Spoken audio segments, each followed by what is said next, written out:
Hey everybody, welcome to tea time. Again, Dr. T, drinking some tea at the same time, same tea I drank, I think the last time I did this. It's my sweet and spicy, it's Christmas in a cup. That's going to be continual because it's holiday season and I need my Christmas in a cup. Um, Again, if you haven't had this, try it out. Good Earth. Um, anyway, a couple things before kind of I get on to this time's topic. One, I have to get a massive shout out to my Gramps. One is just one of my favorite people ever. Call him the man, the myth, the legend. Um, but also, he actually watches these, and that's just kind of awesome. So get it, Gramps. Love you.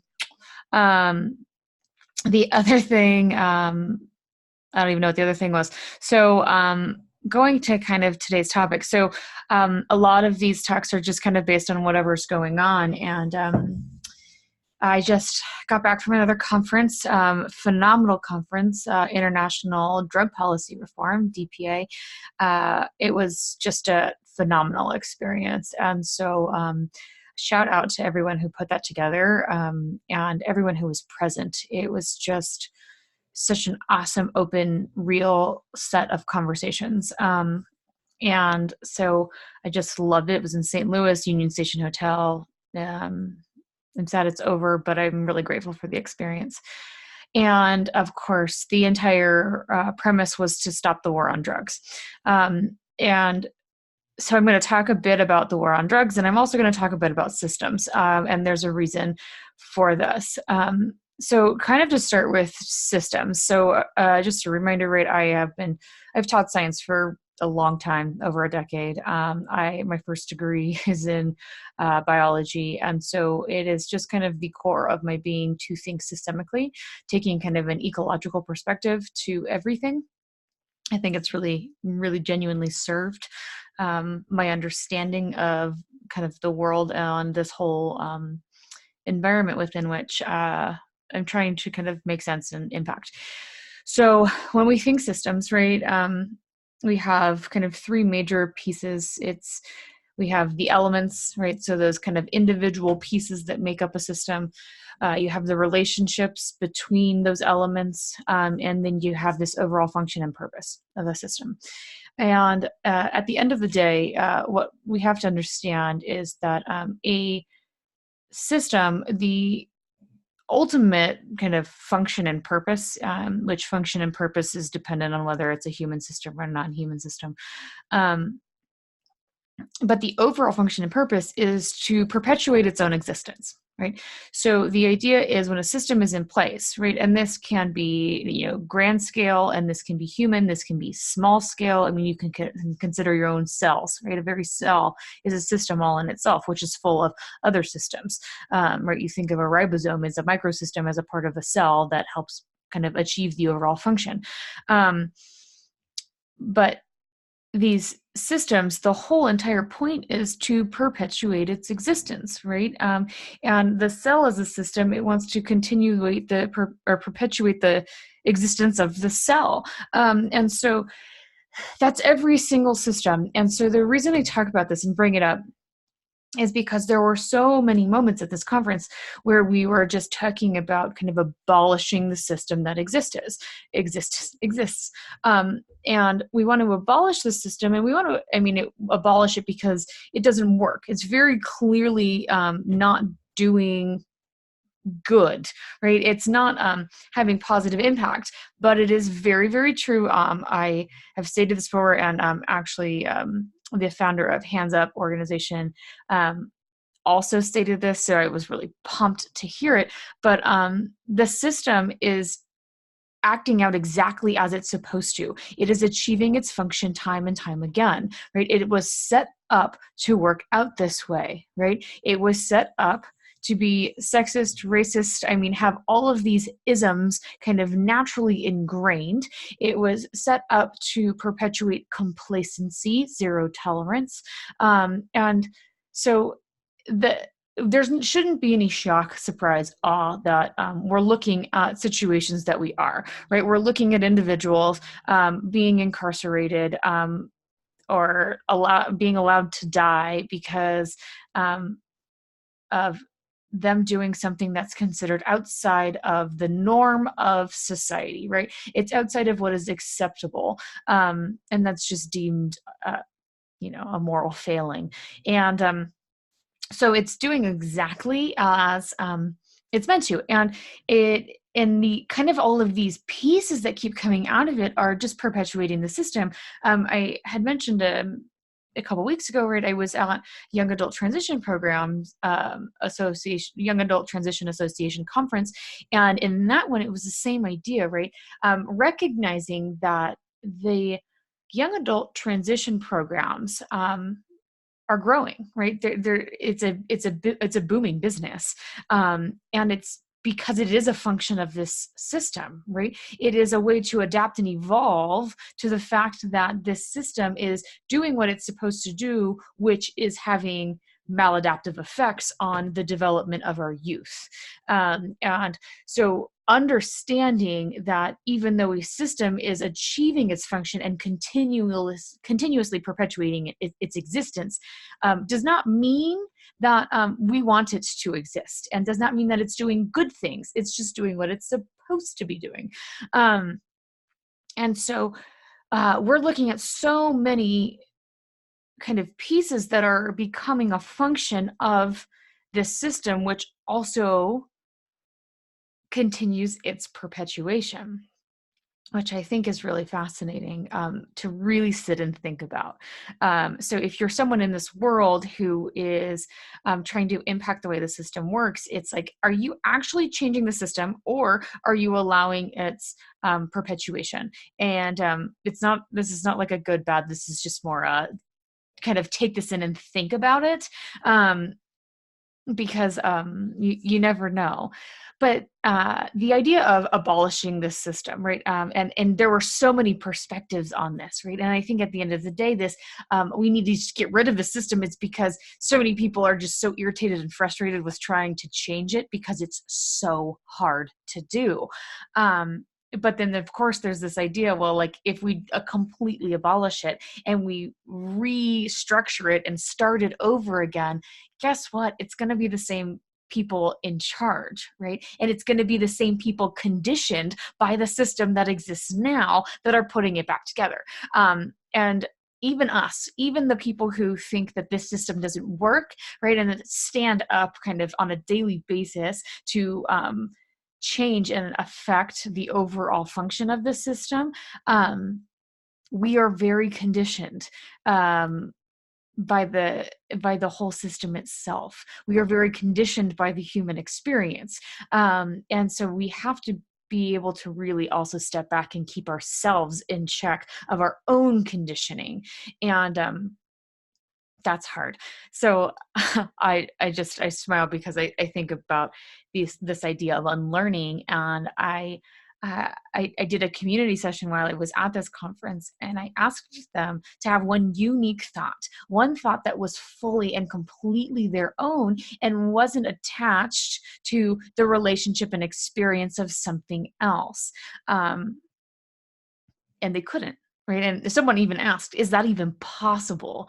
And it goes to, yes, it's possible, but it's like through a deep unlearning experience that probably will take more than one lifetime. So there's that. Anyway, so as we kind of take this systems perspective as far as the war on drugs is concerned, the war on drugs, which I think there was also so many perspectives on this, right? We came together because it's like, okay, this whole war on drugs has started a century ago. Ultimately, the idea, the systems put in place to kind of have this war on drugs is foundational to every single system that exists. It's not just the criminal justice system. It's foundation to the criminal justice system, the treatment system, the education system. It is kind of the core of American culture at this point, which has, of course, impacted the rest of the world, right? We have had global impact causing a war on drugs everywhere else. There were so many entities and individuals from Mexico, South America, talking about their experiences and how crime, criminalization of these drugs, the amount of blood spilled is just horrifying. And So when we're dealing with this war on drugs and this understanding, we hear war on drugs, but we also hear war on agency and autonomy. We also hear, at one of the last panels I went to, and they said, stop calling it a war on drugs. Right, because by giving it this label, we're kind of giving it power. And they said, let's call it what it is. And they said, this is a war on people of color, where when you think about the beginning of this entire process, right? This entire perspective belief system, it's really a belief system, because all the research, the evidence-based research says that it doesn't do good, and it's not doing what we wanted it to do in the first place, as far as reduce drug use, reduce overdoses, right? Protecting and saving these people. It is, in fact, though, making sure that minority populations are being incarcerated at greater rates. It's making sure that we have higher rates of recidivism. It's making sure we have higher rates of individuals who do not complete high school. We are making sure we are making lots and lots of money in the treatment system because these individuals aren't actually getting the help they need. They are just becoming dependent and stuck in a system that doesn't actually help them. There's no rehabilitation happening. And so there's this, because again, if we think about, sorry, tangent, I don't even know where I ended up going there, but we think about the war on drugs in the beginning of the story. So if you've never read Chasing the Scream by Johann Hari, it is a phenomenal story. One, it's a great book. I mean, I couldn't put it down when I started reading it, and it really dives into understanding how this war on drugs, one, was perpetuated by an individual's fear of what drugs can do, and how the entire process happened.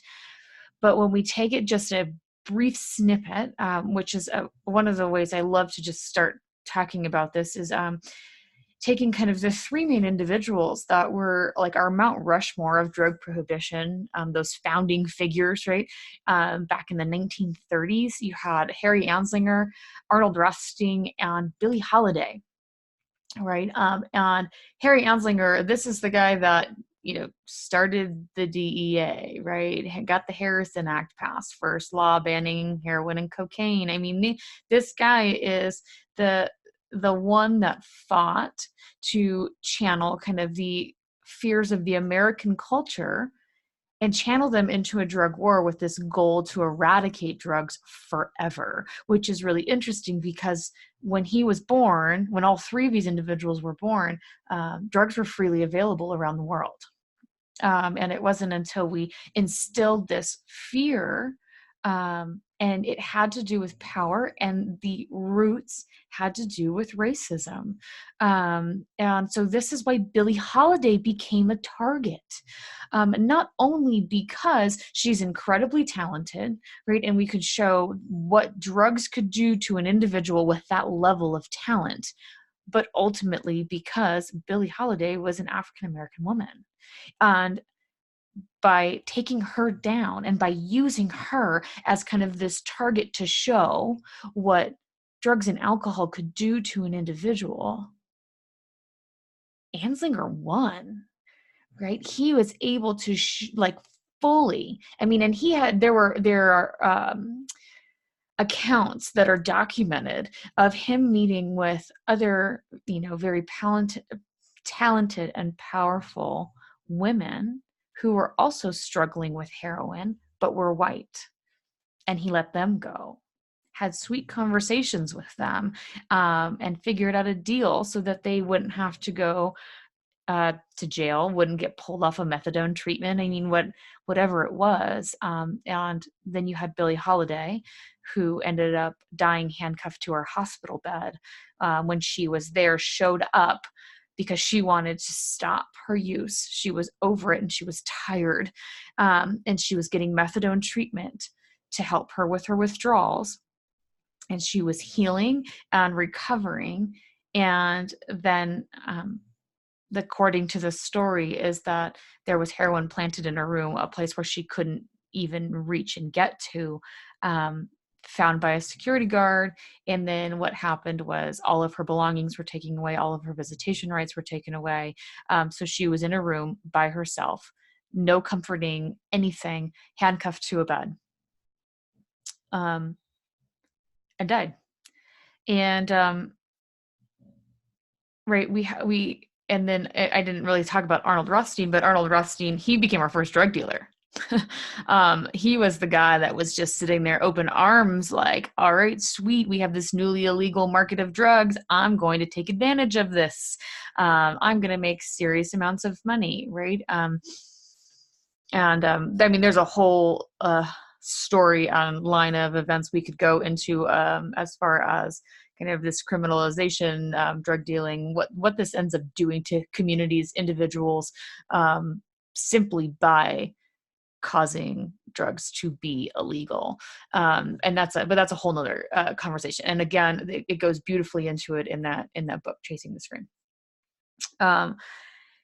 So you had this kind of, new drug dealer, but what you have in this group, right? If you think of it kind of systemically, you have Harry Anslinger, who's an individual who it kind of gets power with this heavy fist, right? I'm going to punish you. I'm going to kind of make this one group the inferior group, the one that's going to take all the blame, and we're going to put everything on them, and I'm going to show how we can control them.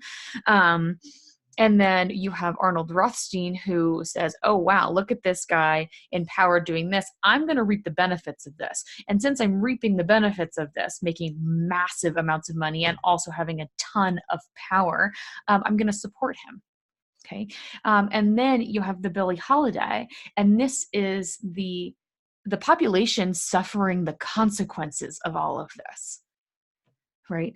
And so when we think systemically, especially for this past century, and if we look today, we can very, very clearly see these base kind of elements and relationships in our system still exist, right? We have this, individual, I'm going to have power through my heavy fist. I have individuals, groups of people kind of reaping the benefits. So I'm going to keep supporting you. Right. And then we have the people suffering the consequences. I mean, and the number of people suffering the consequences is alarming and saddening. And my focus in my research on my area of expertise is around youth that are suffering these consequences. And so I think of this war on drugs. I mean, at the beginning of my dissertation, I wrote a whole section on kind of the war on drugs because of how it was going to relate to the systemic processes and pieces that impact the development of youth and development of their sense of selves. But what we're seeing and what we're looking at is we're seeing on kind of a war on the healthy self-development of all of our youth, right? We see a war on well-being. We see a war on progress.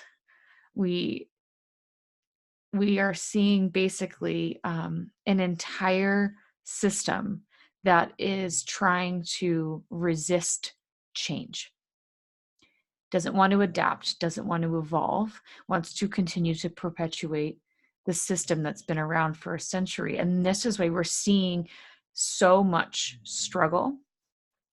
This is why we see so much depression and anxiety and suicidality. We are not stepping up to the needs of the individuals today.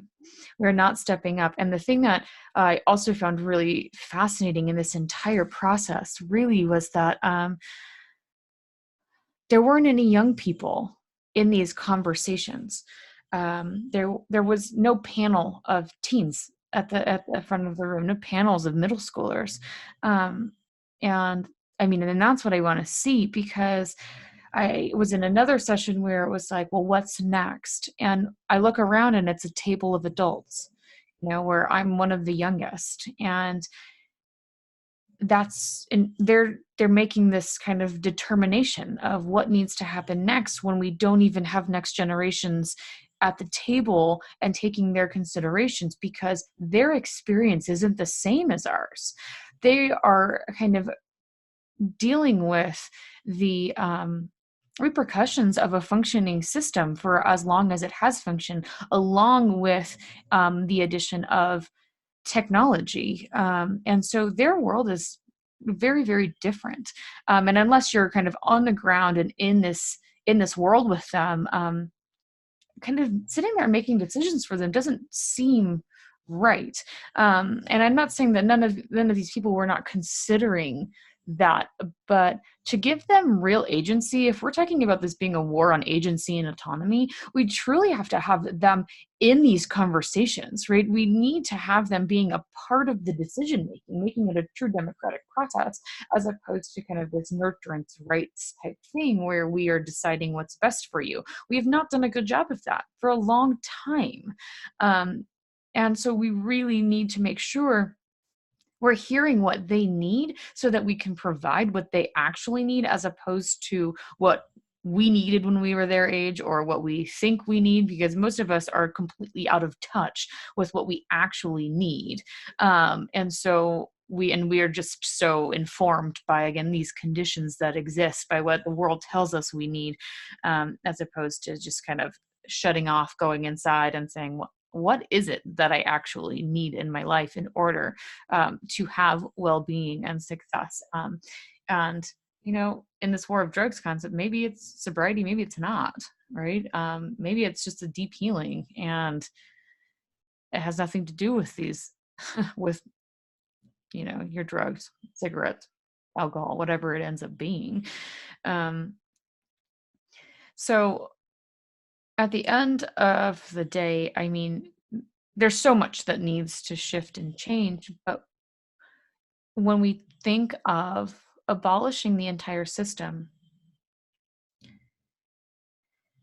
that seems unnecessary. It seems like a lot of work to really get nothing accomplished. What we have to focus on is that by each element in a system changing its relationship with the other elements of the system eventually impacts the purpose and the function of the overall system. So I think we're kind of spending a lot of time on this conversation of like, how do we just get rid of this whole system, as opposed to really acknowledging and recognizing the work that's being done and how much it actually is impacting that, and putting our resources and energy into continuing that work, so that eventually the overall function of the system shifts all on its own. Yes, it would be phenomenal to have someone or a group of very powerful people step up and say, this is now the function of this system, and this is how we're going to change the elements and the relationships. But so much of this is truly grassroots movement. And so it's starting with the kind of elemental identity, is the elemental pieces, organizations, groups of people, single individuals, that are just radically changing how they perceive, how they interact, coming from a place of kind of love, compassion, acceptance, and just doing the best they can to reduce the harm that exists because of what we've created and what we've allowed to create and how we've supported its kind of perpetuation. And so at the end of the day, really coming into an understanding of, why do you feel the way that you do? Is it because of some trauma that you had? Is it because of some fear you have? Is it because of uh, what you've been told? Do you have a real reason? Or have you just been kind of been emotionally manipulated? Has your brain been hijacked? And if it has, take your power back and decide for yourself. And decide for yourself after seeing humanity and dignity in other people. which of course you need to be able to see humanity and dignity within yourself. And I really hope that that happens for so many people. And I just really hope we continue to see this real shift that's happening. And the other, of course, piece is that all systems affect each other. Every single system affects each other. And so if you want to be a system that doesn't work with another system because of some reason or another, that doesn't happen. It's not possible in the construct of systemic working of ecological systems. And when I say ecological systems, it doesn't have to be right the trees outside with the plants around it and the little bunnies hopping around. That is absolutely a part of it, and you cannot avoid it and ignore it. I was just talking to one of my young people the other day and talking about the fact that the state of our planet is a direct reflection of the state of our people. So we can't also disconnect from other beings. But I mean, really, until we can see our own humanity and our own dignity, ensuring the survival of the planet around us is going to be, near impossible. So I really hope we can do this. I have no idea if I even stayed on the topic I had anticipated, and whether that made a whole bunch of sense or just made a lot of people mad. Either way, I would love to hear from you. I love to have conversations. I have a podcast called Recovering Youth. If you would like to be on it, please let me know, and I will have my contact information in the description. It is phenomenal to spend some time with you again. Have an awesome day, evening, morning, if you subscribe to this concept of time. Peace.